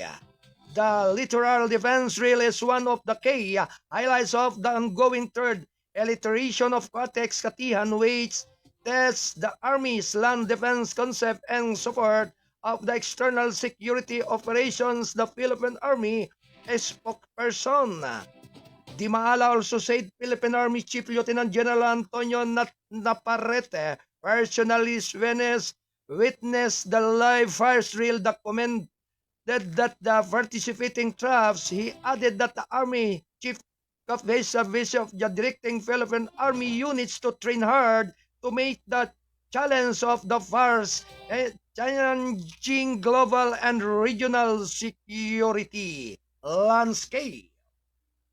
Why, thank you. 32 minuto makaraan ang ganap na 9 ng umaga. Tuyatid ng balitang kasado, ang pahayagang balansi at totoo, National Newspaper. Good morning, magandang umaga kay Leoneda Villegas ng Barangay Pakala, Water, Pakala, dyan sa Baco, Oriental, Mindoro. Magandang umaga po sa lahat ng ating mga kababayan po dyan sa area po ng Pakala. Dyan sa Water, Lagunlong yan. Talagang yan pong lugar pong iyan ay pamilyar po sa inyong abang lingkod. Noong bata pa po tayo, yung lugar pong iyan ay malawak na kabukiran ng Pakala, Sitio Pakala yan. Na sako po yan ng Barangay Water dyan sa Baco, Oriental, Mindoro. Kaya sa iyo, Ate Leoneda Villegas and family, magandang umaga sa inyong lahat dyan. Kay Tita Lorna Acebeda, dyan sa Barangay Pakta. Sabi nga lagi kayong mag-iingat at kamusta naman yung mga kabukiran sa lugar na iyan, yung mga palayan ng malalawak. Siyempre, nung teenager pa po ang inyong Kuyang Arnold, ay madalas po ako diyang nag-i-stay sa lugar na yan. Dahil meron po ako diyang tito o tiyuhin na nagngangalang Ande Acebeda.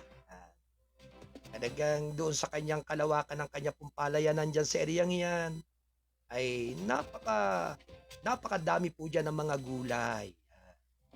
At maliban nga po doon, talagang marami rin siyang mga alagang mga kayupan. Katulad nga po ng mga karabaw, baka, manok, at iba pa. Kaya kami mga magpipinsan ho ng mga Acebeda family, ay noong kami mga teenager pa ay talagang napakasaya ng aming buhay po dyan sa lugar na yan nung kami mga bata pa at mga elementary at high school pa kami noon.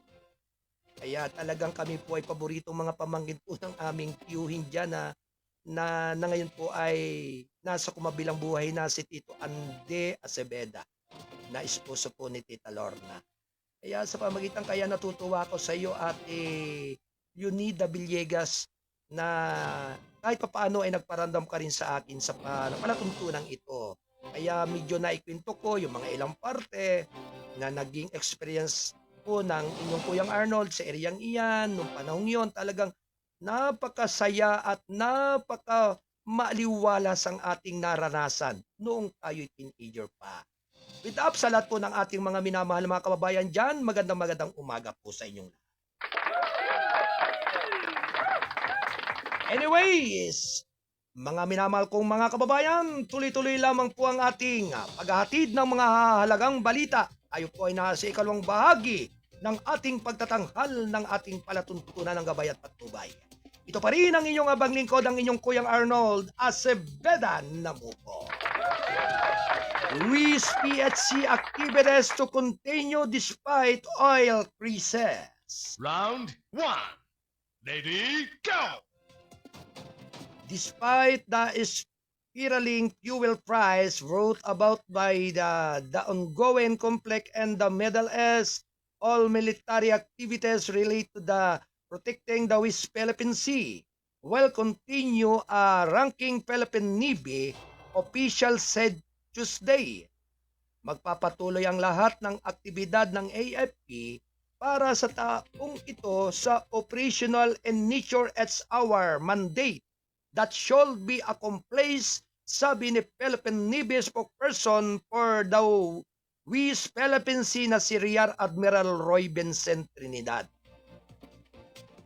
Sa isa pong press briefing sa Camp Aguinaldo sa Quezon City, tiniyak niya na sa publiko na patuloy nagagampanan ng AFP ang mandato nito, lalo na pagdating sa pangangalaga sa soberanya ng teritoryo ng bansa. Samantala, tiniyak naman ni AFP spokesperson Colonel Francel Margaret Padilla sa publiko na magpapatuloy ang mga operational mission na naglalayong masiguro ang teritoryo ng Pilipinas at pagtugon sa kalamidad kahit na ang kanilang mga tanggapan ng military ay nag-aayos sa mga alternatibong kaayusan sa trabaho sa gitna ng nalalapit na krisis sa langis.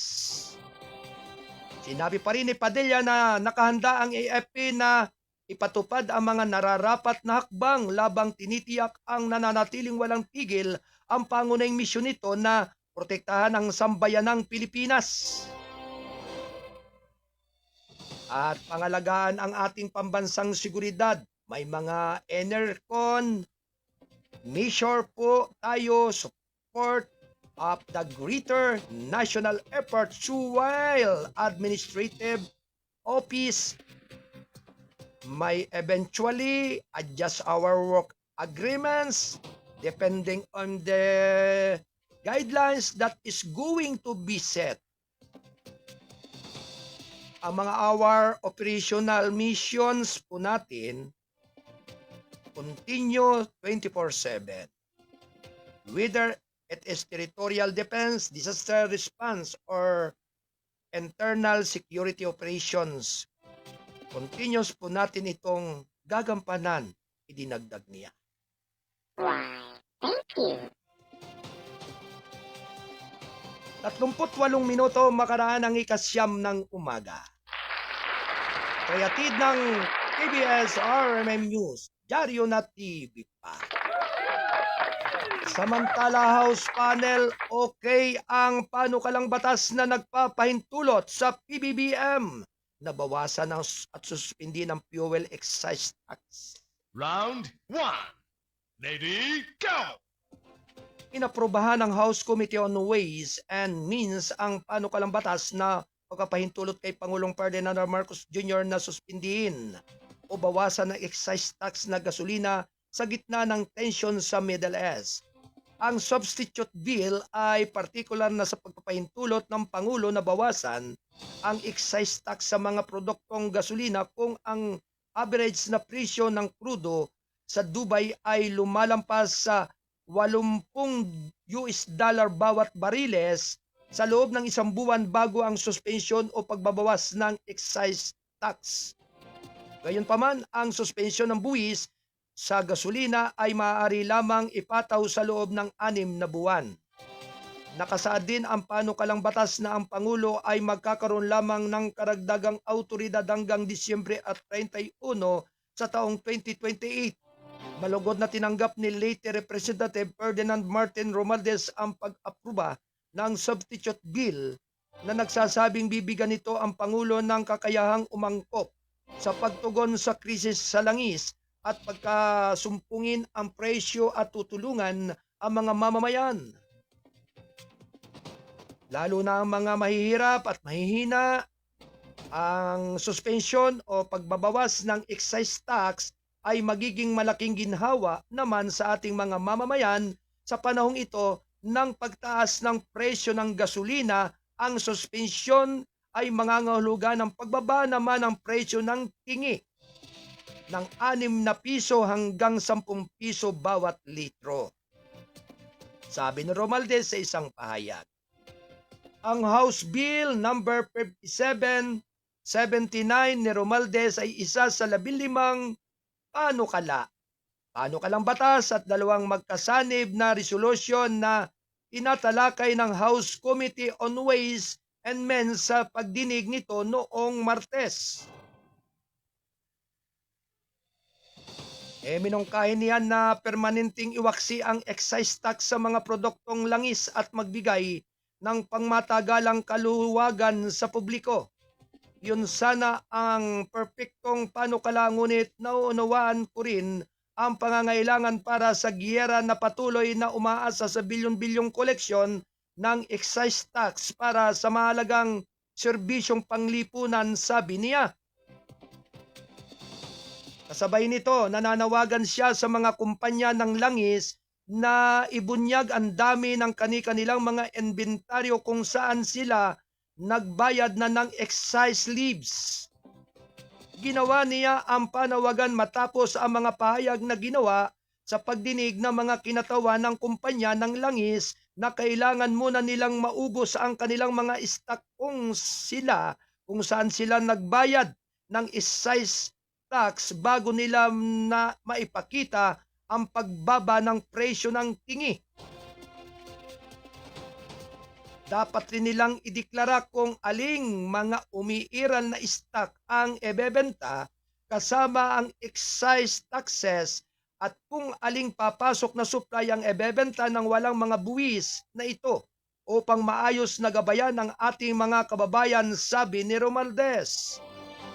Sinabi pa rin ni Bicol Saro Parteles Representative Tere Ridon na ang panukalang batas ay kumakatawan naman sa panahon at magpapasyang tugon ng Kongreso sa lumalaking pagkasumpungin sa pandaigdigang merkado ng langis. Sa tensyon sa mga pangunahing riyon na gumagawa ng petrolyo na nagbabanta na makagambala sa pandaigdigang supply at itaas ang presyo ng gasolina, dapat magkaroon ang gobyerno ng Pilipinas sa mga kinakailangang kasangkapan upang tumugon na mabilis at magpasya upang maprotektahan ang mga mamimili ng Pilipino.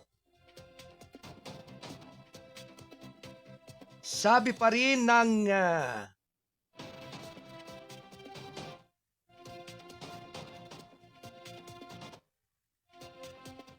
tagapangulo ng House Committee on Public Accounts sa isang hiwalay na pahayag, niya, ang panukalang ito ay sumasalamin naman sa matibay at nagkakaisang pangako ng pamahalaan na tumugon ng mapagpasya sa international na krisis na direktang nakakaapekto sa kapakanan ng sambayanang Pilipino. Why, thank you. 43 minutos makaraan ang ganap na ikasyam ng umaga.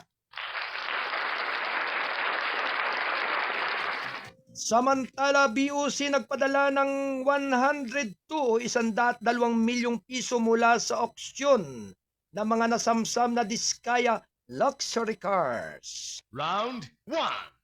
Lady, go!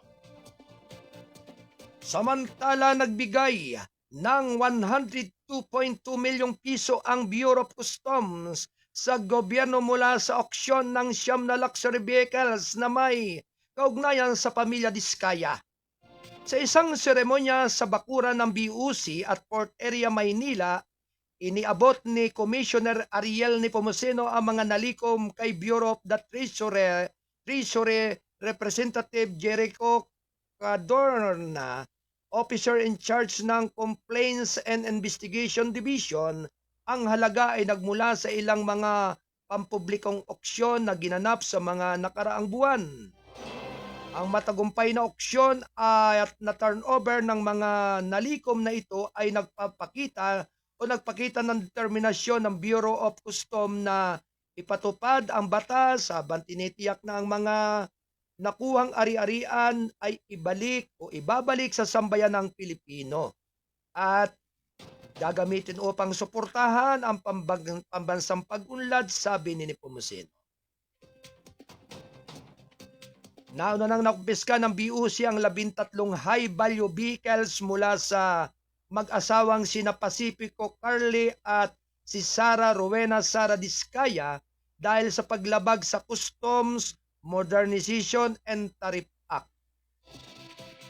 Ang mag-asawa ay nalink sa umano'y mga maanumalyang proyekto sa pagkontrol sa baha, kabilang na sa mga nasamsam na sasakyan ang isang 2022 Toyota Tundra, 2023 Toyota Sigia, 2023 Rolls-Royce, Ulinan 2022 Mercedes-Benz, G63 AMG, 2019 Mercedes-Benz, G500 Brabus, 2021 Lincoln Navigator, L 2022 Bentley Bentayga, 2024 Lincoln Navigator, 2022 GMC Yukon Dinili, 2021 Cadillac Escalade, 2022 Maserati Levante Modena, 2022 GMC Yukon XL Denali, at 2022 Cadillac Escalade ASB. Sa Nobyembre 20, 2025, auction isang 2022 Mercedes-Benz Benz G63 AMG ang naibenta sa halagang 15,611,710 pesos, isang 2019 Mercedes-Benz G5 Brabus sa halagang 15.5 milyong piso at isang 2021 Lincoln Navigator L para sa 7.1 milyong piso na bumubuo ng 38.21 milyong piso. Sa December 5, 2025 auction, isang 2025 Toyota Tundra ang naibenta sa halagang 3.48 milyong piso at isang 2023 Toyota Sequoia na halagang 6 milyong piso. Sa Pebrero 11, ngayong 2026 auction, isang 2023 Rolls-Royce Cullinan ang nakakuha ng 29.3 milyong piso. Pinakahuling auction noong Pebrero 25, 2026 ay naibenta ang isang 2024 Lincoln Navigator sa halagang 6.95 milyong piso. Isang 2022 Cadillac Escalade ASB sa halagang 6.62 milyong piso. Isang 2022 Bentley Bentayga sa halagang 12.18 milyong piso na bumubuo naman ng 27.75 milyong piso. Sinabi pa rin ng BOC na 4 na sasakyan ng 2022 GMC Yukon, Denali 2021 Cadillac Escalade, 2022 Maserati Levante Modena at 2022 GMC Yukon XL Denali ay nananatiling hindi na ibenta at maaaring mag-alok sa mga auksyon sa hinaharap. Samantala, plano ng BOC na mag-auksyon ng 25 pang luxury vehicles na karamihan ay nasamsam mula sa Philippine Offshore Gaming Operators at umaasang makakalikom ng karagdagang 700 milyong piso. Why, thank you. 49 na minuto makalipas ang 9 ng umaga. Good morning kay Kasado Patrol, Kuyang Ricardo Eslita. Yan. Kaya Kuyang Loloy, tutulak kayo mamayang 11 a.m. patungo sa NPC, dyan sa National Press Club sa Intramuros, Manila. At ng buong person ng ating Kasado Broadcasting Service ng Balitang Kasado. Siyempre yan po sa pangunguna po ng ating butihing publisher, ni Kuyang Alan Bordeos, ganun din ang inyong program director at circulation manager ang inyong Kuyang Arnold Namuco. Yan. At siyempre sa lahat po ng ating mga kababayan sa iba't ibang dako ng ating bansa. Patuloy lamang po kayong tumutok at makinig, manood dito sa ating palatuntunan. I-follow, i-share, yan. At mag-comment dito sa ating Balitang Kasado, Kasado Serbisyo Publiko, Gabay at Patnubay. At siyempre tuloy-tuloy naman po ang ating pagtatanghal araw-araw. Kaya lamang po kadalasan minsan ang inyong Kuyang Arnold ay hindi nyo po napapanood at napapakinggan. May pagkakataon lamang po talagang nakaka-absent at may mahalaga lamang po kaming inaasikaso at iniintindi ng ating publisher at station manager at ng ating mga kasamahan sa Kasado Media Group. Saan po ninyo mga kababayan na patuloy po tayo magsasama-sama upang tayo'y magbalitaan. At syempre, good morning kay Tito Alberto Namuco ng Barangay Pambisan and Family. Yan, magandang umaga po sa mga taga-Barangay Pambisan. Sa ating butihin po nating Kapitana po diyan, Kapitana Sanchez ng Pambisan, Barangay Pambisan, Baco Oriental, Mindoro. Yan. Siyempre, magandang umaga, Kuyang Tito Albert Namuco and Family. Likewise, magandang umaga po sa lahat ng ating mga Kasado Patroller. Alright, Kuyang Frederick Berry ng General Santos City, standby report.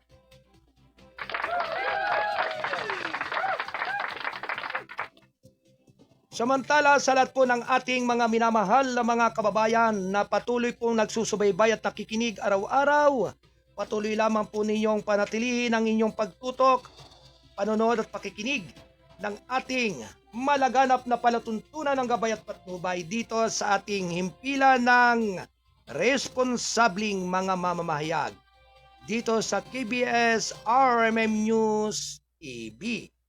Ito nga po ay kasapi ng The United Multimedia International Press Corps.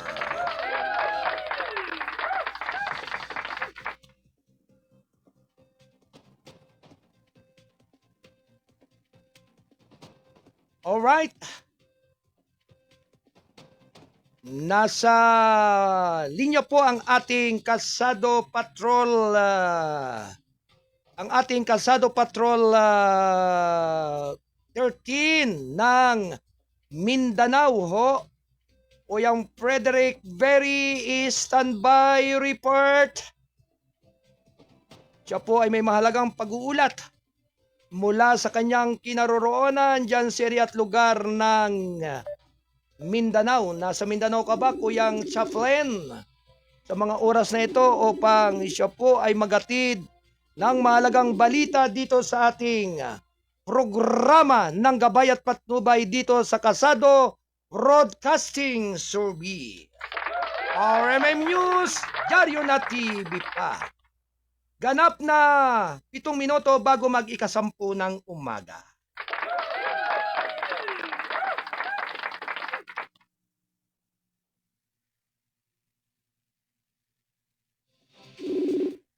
Anyway, balikan natin si Kuyang Chaplain, si Kuyang Frederick Berry. Yan. Talaga medyo sa klase ay medyo ikangay medyo may kaunting pagbabara po sa kanyang linya. Anyway,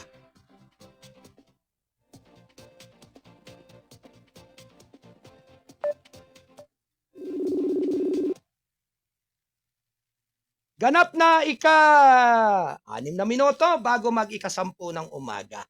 May pag-uulat ang ating Kalsado Patrol 13 mula naman po dyan sa General Santos City. Naririyan po si Kuyang Frederick Berry. Yan, alright. Nasa linya po siya upang bigyan po natin siya ng mahalagang daan sapagat napakahalaga po ng kanyang pag-uulat.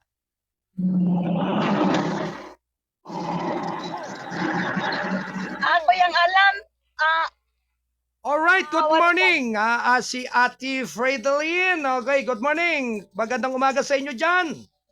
magandang umaga po kuyang pasensya po kasi si Chaplain po nadala itong sipi niya, nasa loob pa siya ng office eh. Alright, okay, Dito okay. ako sa, Okay na rin ikaw, Ate Fredeline, kasi ikaw ang ating Kalsado Patrol 333. Alright, kamusta naman dyan sa General Santos?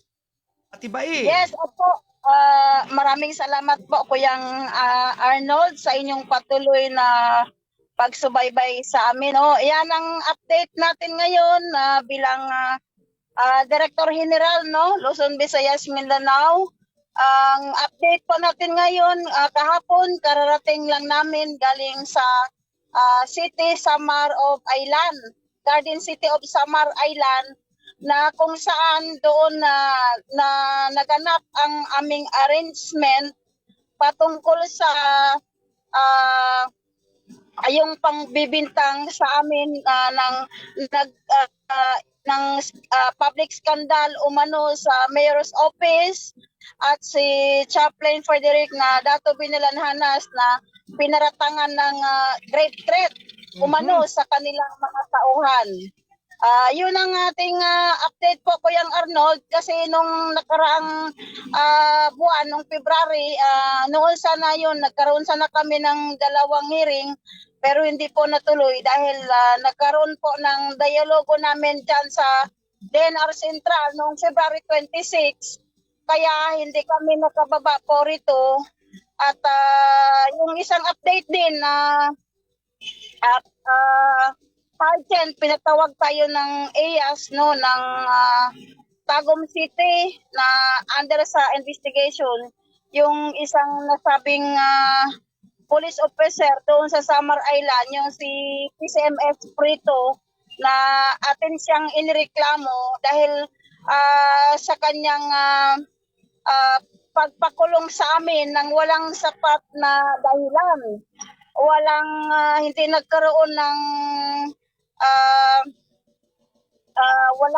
wala pang formal na isinampa ng kaso at nilagay tayo gidetain tayo doon sa police station ng Maag, Igacos po. Mm-hmm.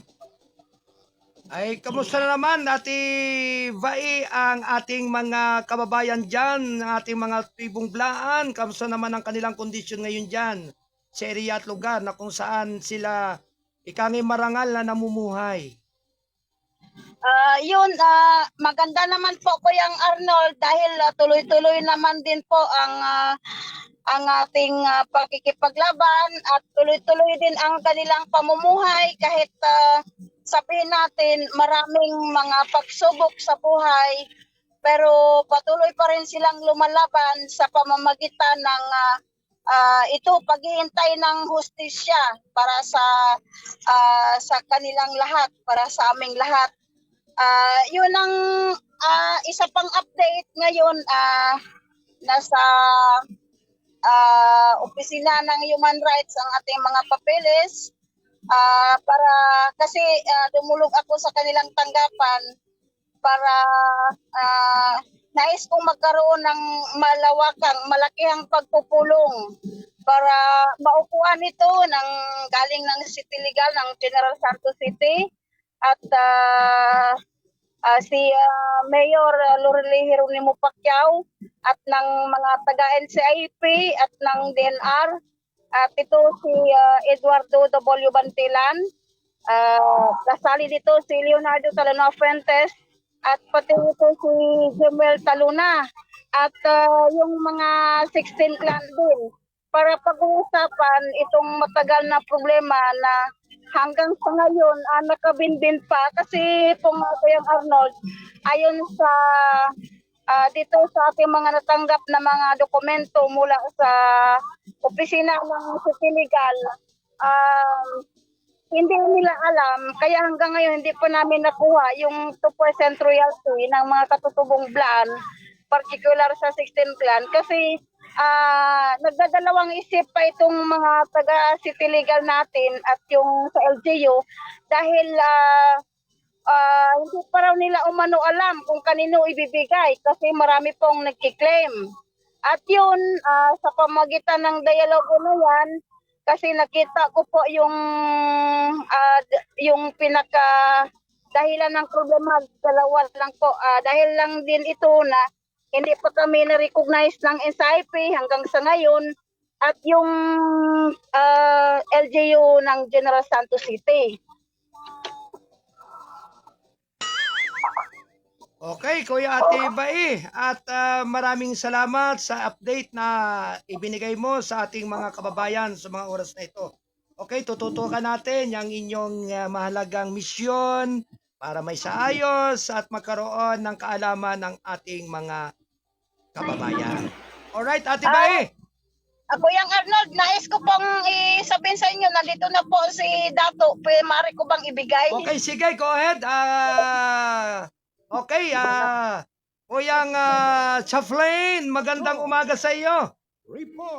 Magandang umaga din po, Kuyang Arnold, at sa mga patuloy na sumasubaybay sa KBS, RMM News TV, Radio na TV pa.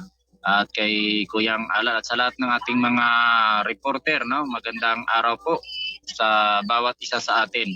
At ang Okay, go. Ay mayroon tayong mga update na doon sa ating mga investigasyon at sa mga report nga na ito po ay dito sa Jinsan ay wala pa ring hustisya na nagaganap. Patuloy pa rin ang mga karahasan, mga kriminal, no, na namamayagpag pa rin. Marami pa ring mga nababalita tayo na mayroong binaril, mayroong namatay. So pero wala pong hustisya. Kaya nais natin iparating sa mataas na kinaukulan ng ating kapulisan na ito po ay ma-resolba at ano ba talaga, no? At lalong-lalo na sa ating city director na patuloy lang na ganun lang mga prevention pero wala talagang hustisya, walang nahuhuli, walang nasasakuti o na-involve, no? O naibabalita na nagkaroon na ng hustisya ang mga nangyaring mga krimen na nangyari sa General Santos City. At yun nga, Kuyang Arnold, na nais natin ipaalala din sa ating mga mamamayan na mag-ingat-ingat sa ating bansa ngayon dahil po ay ang mga nandyan sa ilan na mga opisina ng pamalaan, lalo-lalo na sa lokal na pamalaan, ay napakadelikado. Kailangan magmatsyag, magiging professional ang ating mga kilos dahil nawawala na ang ating demokrasya. So bakit natin nasabi na nawawala na yung demokrasya? Kagaya po sa amin na naranasan doon sa isang munisipyo, sa Garden City of Samal, na yun nga po ay talagang hindi na dumaan dahil nga po ay ginagamit nila ang kanilang kapangyarihan para ipakulong ang mga tao na hindi naman dapat ipakulong. No? So yun po ang atin ngayon. At nakita natin lahat po ng mga nagsasalita against the government, yung freedom of expression sa Constitution, ay nawawala na rin po ito dahil pag nagsalita ka ng iyong saloobin ay pwede ka ng kasuhan, no? Yun nga, gagamitin yung batas para ikulong ka na hindi ka naman dapat ikukulong dahil lamang po doon sa iyong expression, sa iyong nararamdaman dahil sa iyong mga hinaing. Kaya sa mga kababayan natin, ang atin ngayon nagiging armas na lang ay yung mga papel, yung mga legalities, yung bulletin, yung tinta ng ink natin. At kasi pag nagsalita ho tayo, yung ating freedom of expression ay ito po ay talagang tahasan na ito po ay nagiging kamangmanga na po sa kanila at gagamitan tayo ng kanilang batas para tayo po ay takutin at pakulong at para hindi po magpapatuloy sa ating mga advokasya. So dapat ito ay atin ng tuldukan. So kailangan na natin magsama-sama, magkaisa, magkapit-bisig para ipakita ang tunay na demokrasya at pagkakaisa at sundin ang naayon sa ating saligang batas. Dapat na pakinggan ninuman at lalong-lalo na yung mga na may katungkulan, huwag gamitan ng police power para lamang ay gamitin ang kanilang mga kapangyarihan para ang mga mamamayan ay unang-una kamkamin ang mga lupain. Pangalawa ay paalisin sila sa kanilang sariling tirahan at palaboy-laboy sila. At pangatlo ay ikukulong sila na wala namang sapat na batayan at walang legal na due process of law na nangyayari. So dapat yan ay matuldukan na po natin. Kaya hinikayat natin Luzon, Visayas at Mindanao, ang lahat ng mamamayan at lahat din po ng mga katutubo, no, para matigil na po ang ating hinaing. Hindi po natin kalaban ng gobyerno, ngunit naging kalaban natin dyan yung mga sistema na kanilang pinapairal na nagsasalungat sa ating mga tradisyonal na mga customary, no, ng ating customary laws at ng Sharia law ng ating mga kapatid na Muslim. No? Kahit sila nga nakaposisyon na yun, nakita pa rin natin, matindi pa rin ang kanilang pakikibaka. Kaya mas lalo pa tayo na nakikipaglaban sa sinaunang pamahalaan. So ibig sabihin yung tinatahak natin ay kailangan munang magkaroon ng tamang malinaw.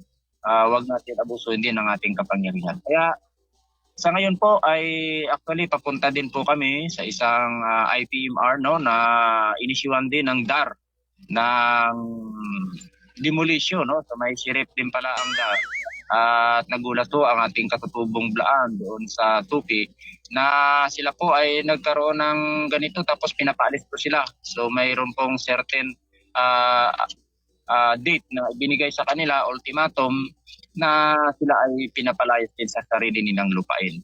So yung mga proseso na yan na naging negligence o grave misconduct sa ating mga departamento, lalo-lalo na itong Department of Agrarian Reform na mayroon din mandato, ngunit nagkaroon po ng discrimination, grave misconduct, no, at negligence sa kanila pong pag-implement at pagbigay nito ng tinatawag na mga papel na nagkaroon ng CLOA sa hindi naman po nagkaroon ng mga tao. So ito po ay inaksyonan ng ating tribal court ng 16 clan at ng ating chieftain Bae na ito po ay ating isyuan ng show cause order ng cease and desist para po ay ma-prevent ang naturang darab demolition execution po sa naturang lugar po. At kami po mamaya ay dadako doon para po ay ma-documented ang lahat po at ano pa talagang mga nangyayari doon sa lugar na yon para po ay maayos natin na maihain sa Department of Agrarian Reform at yung kanilang ginawang papel para doon sa mga nag-migrant at nag-usurpation of real property ay kailangan po na makansela ito para po mapawalang bisa at ito po ay matatahimik na po ang ating mga komunidad ng mga katutubong Blaan sa naturang lugar po, Kuya Karol. So yun po ang ating ulat, Kuyang Arnold, dito po sa General Santos City, si Kasado 13, Chaplain Berry po. Alright, maraming salamat sa pag-ulat ng ating Kasado Patrol 13 and 333 mula naman sa General Santos City, dyan sa Mindanao. Thank you, Kuya Chaplain. Anyway, ganap na 8 minuto makalipas ang ika-10 ng umaga. Ito'y hatid ng Balitang Kasado, ang pahayagang balansi at totoo. National Newspaper. Samantala mga kababayan, narito ang ating mga karagdagang mga balita. Round 1. Lady, go!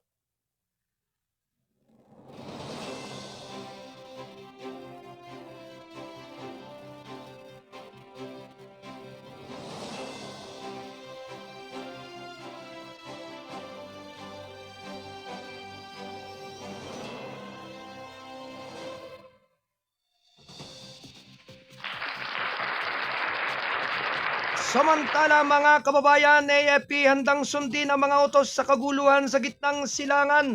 Round 1.